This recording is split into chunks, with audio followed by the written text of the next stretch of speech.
Duka menggayuti Gunung Lawu. Mbok Yem, pemilik warung nasi pecel di gunung tersebut, tutup usia.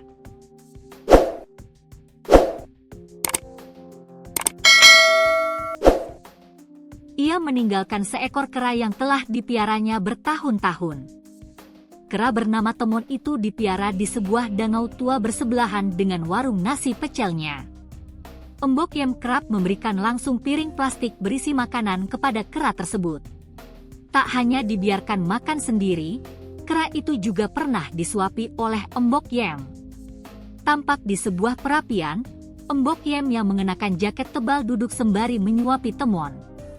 Mulut Temon pun melahap segera sendok yang mendekatinya. "Wes koyo anakku dewe, sudah seperti anakku sendiri," ujar Mbok Yem seperti dikutip dari Instagram Wonosobo, info pada Kamis, 24 April 2025.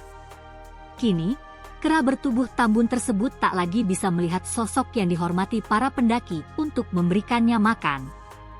Kepergian Mbok Yem, penjual nasi pecel legendaris di puncak Gunung Lawu, menyisakan duka mendalam bagi para pendaki dan pecinta alam.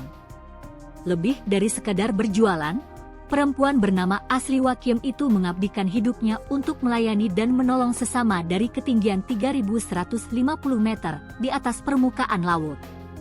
Mbok Yem meninggal dunia pada Rabu, 23 April 2025, sekitar pukul 13.30 WIB di rumahnya, Dusun Dagung, Desa Gonggang, Kecamatan Poncol, Kabupaten Magetan, Jawa Timur. Jenazahnya dimakamkan di pemakaman umum Desa Gonggang, tempat ia mengawali dan menutup perjalanannya sebagai legenda Gunung Lawu. Bagi para pendaki Gunung Lawu, warung Mbok Yem bukan sekadar tempat makan, ia adalah oase di tengah lelah dan dingin yang menusuk.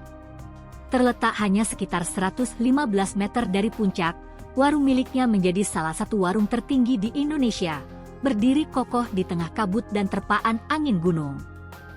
Perjalanan menuju warung ini tak mudah. Butuh 6 hingga 7 jam pendakian melalui jalur Candi Cetho.